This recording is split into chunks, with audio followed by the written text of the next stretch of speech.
थोड़े से कोई संस्कारित हों तो डॉक्टर आपका इलाज करेंगे, वरना अभी एक रिसर्च पढ़ रहे थे कि हॉस्पिटल जाने वाले लोग अगर स्वस्थ भी हों तो संक्रमित हो जाते हैं। वहाँ के बिस्तर, वहाँ की चादर, वहाँ की दीवारें, वहाँ के पंखे, वहाँ का वातावरण, वहाँ की सीरीज, वहाँ की सुई, जो भी है, अगर वो ठीक से अगर उसको निखारा नहीं गया है तो वो किसी भी मरीज का संक्रमण, कीटाणु वो आपको लग जाएंगे। और 80% चांस रहते हैं। कितने? सचमुच में ही अगर बहुत आफत पड़े तो जाओ,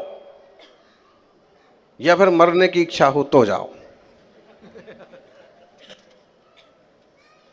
नहीं तो ये डॉक्टर का किस्सा देखो कितना खतरनाक।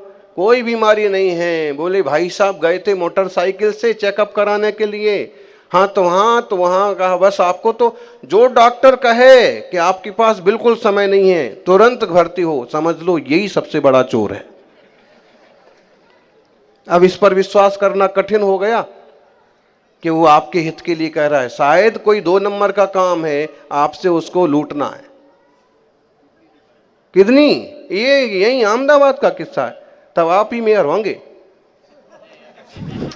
ये कितने साल पुरानी घटना है, अभी भी बताइए।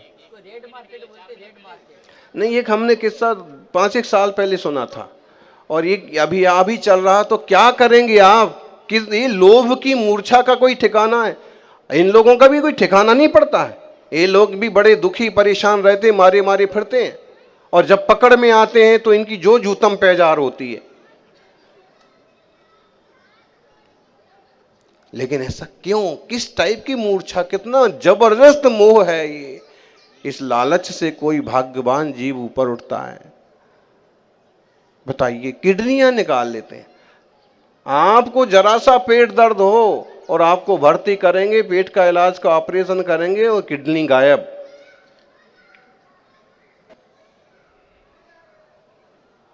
जिस पैसे वाले हुए तो जीवन बच जाएगा, लेकिन एक किडनी तो गायब हो ही जाएगी। और गरीब हुआ तो दोनों चीजें गायब हो जाएंगी और कोई आगे पीछे पूछने वाला भी नहीं मिलेगा।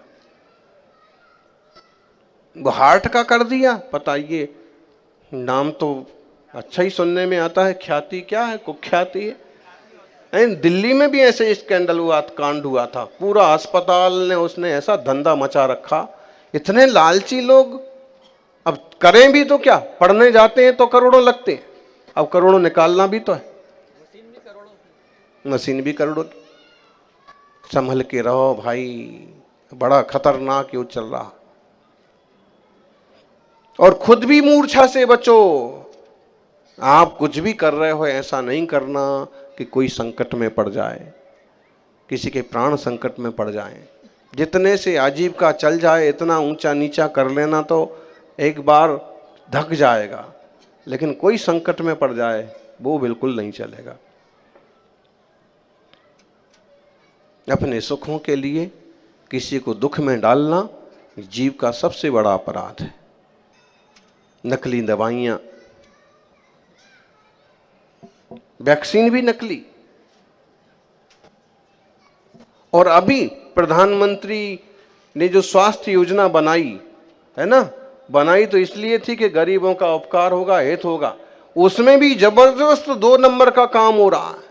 डॉक्टर्स नकली सब चीजें बना बना करके और गैर बीमार आदमी को भी बीमार करके और रुपया सरकार से ले लेते हैं। बड़ी जागृति की जरूरत है। इस तरह के लोभ लालच करने वाले जो नरक जाते हैं। बाहवारंभ परिग्रत्वा नारकस्यायुषा, ये वाली जो बात कही है आचार्य उमा स्वामी ने, बहुत आरंभ, बहुत परिग्रह, बहुत लालची लोग होते हैं, दुर्गति के पात्र बनते हैं। इस 150 साल के जीवन के लिए इतना उपद्रव कर रहे हैं। इस छोटी सी जिंदगी में धर्म ध्यान करो, प्रभु का गुणगान करो। धन्य हैं वो लोग जो आज भी देवशास्त्र गुरु की सेवा भक्ति में लगे हैं। अभी ऋषभ जी बता रहे थे, कुमार भाई के लिए उपाध्यक्ष हैं, लेकिन अकेला उतना नहीं है, 3 तीर्थों की सेवा करते हैं। घोघा शत्रुंजय का इकलौता सुंदर मंदिर पालीताना और भावनगर खुद।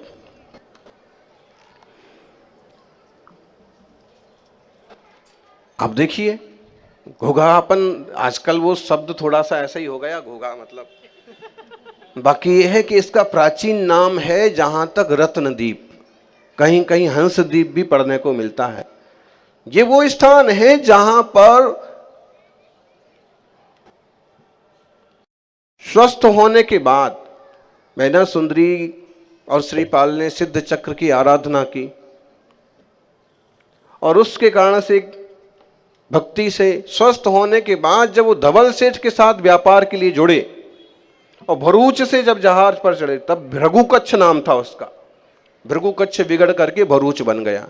वहां से जहाज पर चढ़े और जहाज, लेकिन तब तक उनकी शादियां 2-3 हो गई थी, तो सुंदर उनकी पत्नी को देख करके धवल सेठ की नीयत खराब हो गई। बुरी नीयत के लोग हमेशा रहे हैं और अच्छा काम करने वाले भी, तो उनको समुद्र में गिरा दिया गया। लेकिन उनके बाजुओं में इतना पावर था, इतनी ताकत थी शरीर में कि तैरते तैरते वो रत्नद्वीप तक पहुंच गए। वहां बड़ा मंदिर था, सहस्र कूट जिनालय, और वहां के दर्शन की करने की ललक से, इतना ऊंचा मंदिर है भगवान जिनेंद्र का। तो जब वो पहुंचे तो वहां पहुंच करके प्रणाम किया, हाथ लगाया तो दरवाजा खुल गया। वहां खड़े हुए सिपाहियों ने उन्हें पकड़ लिया, तो उन्होंने कहा भाई पकड़ते क्यों हो, दर्शन करने दो। ठीक है दर्शन करके आओ। दर्शन करके आए तो फिर पकड़ लिया, क्यों पकड़ते हो? बोले कि ये दरवाजा बंद था, ये कभी नहीं खुलता था, किसी भी साधन से नहीं खुलता था। और राजा ने पूछा कि महाराज मुनिराज ये दरवाजा कब खुलेगा? तो राजा ने कहा, मुनिराज ने कहा कि कभी कोई भाग्यशाली सूरमा आएगा और उसके धक्के से नहीं, केवल इशारे से, हाथ के इशारे से दरवाजा खुल जाएगा और राजन वही तुम्हारी कन्या का पति होगा। ये कहानी पूरी वहां से जुड़ी हुई है। अगर इसको श्रीपाल चरित्र में पढ़ेंगे तो और अच्छे से पढ़ने को मिलेगी। मैना सुंदरी के चरित्र पर एक पिक्चर भी बनी हुई है, उसमें भी ये शायद प्रसंग है। तो राजा के पास ले गए कि इनके हाथ लगाने ही से खुल गया दरवाजा। राजा ने धन्य धन्य समझा और वो जो जिनालय था, कहते हैं सदियां बीतती गईं, उठा पटक होते गए, कितने बार ज्वार भाटे आए होंगे। समुद्र किनारा है एकदम, पानी कभी ज्यादा ज्वार पर आ जाए तो आगे आता होगा। बाकी हम लोग जब घोघा गए थे तो शुद्धि के लिए समुद्र किनारे ही जाते थे, 200 मीटर चल के। वो जिनालय, फिर उसके बाद में पुरखों ने जब वो डूब गए होंगे, टूट गए होंगे, तो फिर 500-700 साल पुराने जिनालय, फिर वो 500-700 पुराने जिनालय जो ईंट गारे वगैरह की पुरानी पद्धति के थे, वो सब जीर्ण शीर्ण हो रहे थे। गौतम भाई आए थे ना आप, हाँ, तो उसी दिन शायद ये सब लोग इकट्ठे हुए और कहा कि महाराज जी क्या करना है, आप मार्गदर्शन करो। तो इनको ही जीर्णोद्धार करें, इनको क्या करें, ये तो सब इधर हाथ लगाओ तो इधर से निकल जाता है, इधर हाथ लगाओ तो इधर से गिर जाता है। तो फिर मन सबका बना कि पूरा जड़ से तीनों जिनालय, कोई छोटा कोई बड़ा, कोई फैला हुआ, कोई इधर बड़ा, कोई, अब जैसा पुरखों के समय जैसा जमा, कभी तूफान तरंगों में कुछ टूटता होगा तो कुछ जोड़ते होंगे। तो फिर वो मन बना कि एक मंदिर हो, विशाल हो। तीनों मंदिरों को वहां से धीरे धीरे हटाया, खत्म किया, श्री जी को ऊंचे स्थान पर विराजमान किया। अब तीनों मंदिरों की बजाय 3 शिखर का एक बड़ा और ऊंचा जिनालय बन के तैयार है। कहीं भी किसी भी जिनालय से जुड़ो, किसी भी तीर्थ से जुड़ो और सेवा करो, कमाई के साधन से कमाई करो और धर्म ध्यान के साधनों से धर्म ध्यान करो। दुनिया की बातों में मत आओ। कई लोग मिल जाएंगे कि महाराज जी के पास, सुबह सुबह महाराज जी के पास, रोज महाराज जी के पास। अभी बोले 4 महीने पूरे हो गए, अभी हम फ्री हुए तो अब घूमने फिरने जा रहे हैं सब तरफ। अभी कहाँ फ्री हुए? फ्री तो कभी होना नहीं चाहिए, खासकर देवशास्त्र गुरु की भक्ति से। उसमें तो जितना लगो, जितना समय, दुनियादारी तो चलने ही वाली है हमेशा। लोग कहने वाले कहेंगे और करने वाले करते रहेंगे। दुनिया की बातों में आओगे तो कुछ भी नहीं कर पाओगे। और क्या। अभी हम एक दिन एक छोटी सी कहानी सुन रहे थे। सब्जी मार्केट में एक सब्जी वाले ने बोर्ड लगाया,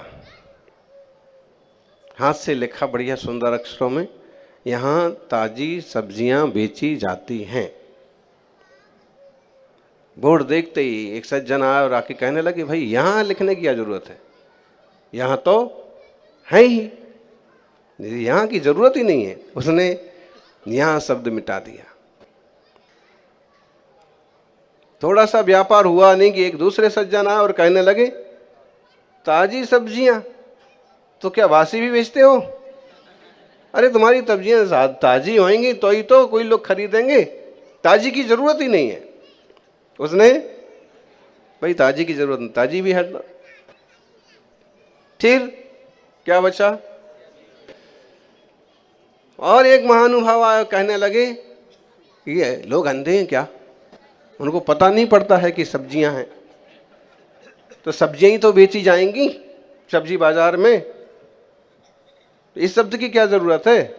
तो उसने, बेचारे किसान बोले होते हैं। आज देखो आप बाजार में हर चीज का मोल है, लेकिन कभी किसान के घर पर पहुंच जाओ तो जो कुछ उसके आसपास पड़ा होगा उसमें से थोड़ा बहुत तो मुफ्त में उठा के जरूर दे देगा, चाहे आपको दे चाहे आपके बच्चे को दे।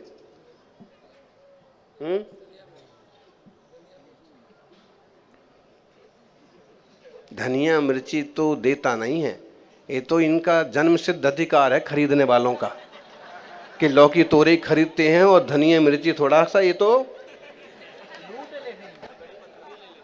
खुद ही ले लेते हैं। जो भी है,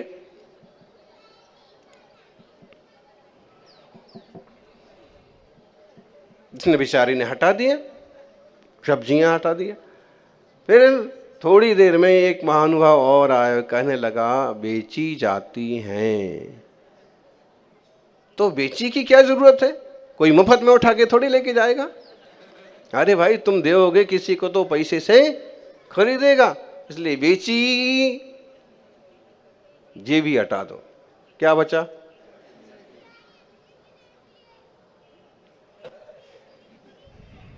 एक सज्जन आए, कहने लगे, ये क्या लिखा रखा है, जाती हैं? कौन जाती हैं, कहाँ जाती हैं, क्यों जाती हैं, कैसे जाती हैं, कब जाती हैं? बेचारा चक्कर में पड़ गया। उसने कहा, इसका मतलब इसकी भी जरूरत नहीं है, जाति भी हटा दिया, है भी हट गया। बेचारा ये सब साफ सूफ करके फ्री हुआ था कि इतने में एक ज्ञानी पुरुष फिर प्रकट हुए और कहने लगे, भाई साहब इतना बढ़िया बोर्ड रखा हुआ है, इतनी बढ़िया दुकान सजा रखी है, लोगों को मालूम कैसे पड़ेगा? इस पर आप लिखो, यहाँ ताजी सब्जियां बेची जाती हैं। तो लोग आकर्षित होंगे, पढ़ेंगे, आएंगे, अंदाज लगेगा उनको बराबर। वो आदमी सिर पीट लिया, यही तो लिखा हुआ था।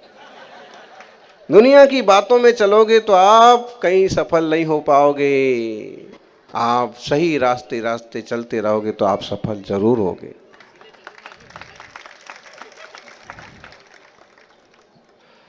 वहां भी आए कुछ लोग तो कि ये ठीक है, ये ठीक। अब देखो तो प्राकृत परिसर, कुछ लोग तो इसी चक्कर में, प्राकृत परिसर मतलब क्या भाई, गुजरात यूनिवर्सिटी में एक और नई यूनिवर्सिटी खुली, आध्यात्मिक यूनिवर्सिटी, 4 महीने तक, इसलिए आध्यात्मिक। फिर साहू शरणम, ये सन्मति शरणम समोषण, भाई कहाँ समोषण है? तो भाई कोई कुछ भी कुछ करता रहे, कहता रहे, आप खुद समझो, एक अच्छे मित्र से समझ लो, और गुरुजनों से समझने का मौका मिल जाए तो उनसे समझ लो, और फिर सही रास्ते पर लगातार चलते चलो, फिर किसी की बातों में मत उलझो। सब जगह सब तरह के लोग आते हैं ज्ञानी, और कई बार ऐसा होता है कि वहीं के लोग देखते रह जाते हैं और दूर के लोग लाभ ले जाते हैं। बताओ, आपका पहला कलश कौन लेके गया? बोलो जी। बड़ोदरा वाले अशोक जी, राकेश जी, है ना? और आप लोगों ने भी लाभ तो बहुत लोगों ने लिया। हमें एक दिन कोई ज्ञानी बता रहे थे 2 लाख लोगों ने भोजन किया। मतलब एक एक आदमी की गिनती रखी गई है। अवसर आते हैं, अभी वो योग बना तो उसके बाद ये सब योग बना, और आज संघ मेंघाड़ी नगर में जिन शासन की प्रभावना करता हुआ विराजमान है। जीवन बदल देने वाली चीजें होती हैं ये, और कई बार जीवन में जब मोड़ आता है, जीवन मंगलमय हो जाता है। ध्यान रखिए, लंबा धागा और लंबी जुबान अक्सर कर समस्याएं पैदा करते हैं। लंबा धागा और लंबी जुबान अक्सर कर समस्याएं पैदा करते हैं, उलझनें पैदा करते हैं। इसलिए धागे को लपेट कर और जुबान को समेट करके रखना चाहिए। जितना जरूरी है उतना बोलो, जितना जरूरी है उतना करो, जितना आवश्यक है। परिवार भी इससे जुड़े रहते हैं। जब ज्यादा खींचतान होती है, ज्यादा बातें होती हैं ज्यादा, तो फिर समस्याएं खड़ी होती हैं। समझिएगा, और सबका जीवन मंगलमय हो। तमें बधा અહીં ગુજરાતી કમ છે, રાજસ્થાની બધા છે, બહુ છે, हैं? बागड़ छप्पन मेवाड़, उनकी बातों से मालूम पड़ता है। आज सुबह जा रहे थे ना, तो एक अम्मा ने जयकारी लगाना चालू किया, तो जब तक हम ओझल नहीं हो गए तब तक अकेले वन मैन शो, पूरा मोहल्ले इकट्ठा हो गया कि इनको हो क्या गया। तो ये जो भक्ति है, आपको गुजरात में तो है, लेकिन राजस्थानियों की होगा, धीमे धीमे सब कुछ होगा। निश्चित रूप से यह मंगलमय वीतराग जिन धर्म, अहिंसा, सत्य, सदाचार वाला ये मार्ग निरंतर चलता रहे, यही मंगल भावना। जय बोलिए 24 तीर्थंकर भगवान की।